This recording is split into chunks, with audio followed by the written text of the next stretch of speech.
Europe 1, 6h48. Voici l'édito éco d'Éric Le Boucher du journal Les Échos. Bonjour Éric. Bonjour Bruce. Jean-Marc Ayrault a annoncé vouloir réduire la participation de l'État dans certaines entreprises. C'est quoi? C'est le retour des privatisations? Bah oui, les syndicats de Florange, de Petroplus et hier des chantiers navals de Saint-Nazaire demandent des nationalisations. Le gouvernement fait l'inverse. Il a vendu 3% de Safran, le fabricant des moteurs d'avion, 2% de EADS, maison mère d'Airbus. Et le Premier ministre, vous l'avez dit, veut généraliser. Il explique qu'il y a des entreprises où l'État actionnaire peut réduire sa participation sans que cela diminue son pouvoir. Rappelons que l'État détient 84% d'EDF, 37% de GDF Suez, 54% d'Aéroports de Paris ou 15% de Renault. Au total, 50 milliards d'euros. Pierre Moscovici a nié qu'il s'agisse de privatisation et il parle, je le cite, d'une gestion fine des participations de l'État.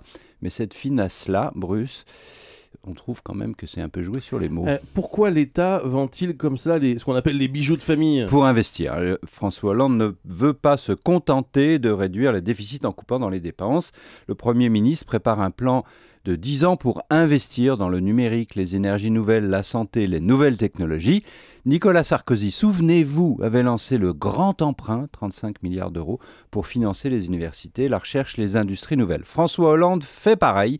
Mais comme il ne peut plus emprunter, la dette est trop lourde, il privatise. La gauche de la gauche risque de contester ce recul de l'État. Et Jean-Luc Mélenchon a d'ailleurs commencé. Le fait est que les socialistes au pouvoir n'ont pas arrêté de privatiser depuis le deuxième mandat de François Mitterrand en 1989. L'ancien président avait inventé le ni privatisation, ni nationalisation, mais la gauche a toujours privatisé. Cette politique qu'elle n'ose pas avouer devrait être explicitée. Mais pour cela, il faudrait qu'elle élabore une véritable doctrine de ce que doit être cette fameuse politique industrielle, mot ronflant mais assez creux pour l'instant. Les socialistes évoquent toujours la réindustrialisation mais sans jamais nous dire comment.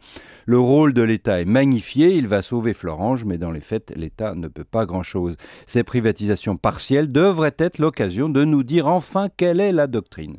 Faute de cela, le gouvernement navigue à vue au gré des nécessités et comme une vieille famille désargentée, en effet, il vend honteux les bijoux de famille. Merci Éric Le Boucher.